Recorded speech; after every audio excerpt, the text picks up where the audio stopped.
جی بالکل، محکمہ خیبر پختونخوا نے بارشوں کا نیا الرٹ جاری کر دیا ہے۔ آج سے جو ہے جمعے کے روز تک ملکنڈ اور جو سوات ہے دیگر اضلاع میں بارش کا امکان ظاہر کیا گیا ہے۔ اس طرح شمالی علاقہ جات میں بھی جو ہے تیز بارش کا امکان ہے۔ تیز بارشوں کے پیش نظر متعلقہ اداروں کو ہنگامی اقدامات اٹھانے کی ہدایت جاری کر دی ہے، جبکہ شہریوں کو ممکنہ سیلابی صورتحال کی پیش نظر حفاظتی تدابیر اپنانے کی ہدایت کر دی ہے۔ D G P D M A نے ڈپٹی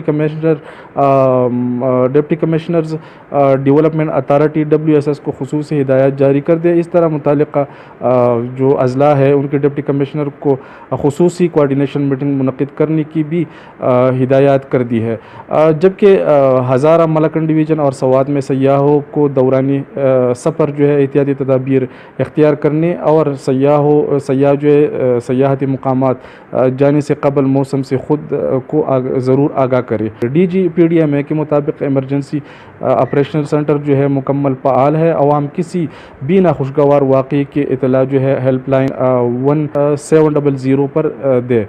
میں آپ کو یہ بھی بتاتا چلوں کہ ڈسٹرکٹ مجسٹریٹ سوات نے دپ 144 ضابطہ پوشداری کے تحت دریائے سوات کی نہانے پر، تیرنے پر اور دریا کے کنارے پر مویشی چرانے اور کرش پلانٹ کی جو کمرشل سرگرمیوں پر مکمل پابندی عائد کر دی ہے۔ یہ حکم جو ہے وہ پورے 2 ماہ کے لیے نافذ کیا گیا ہے۔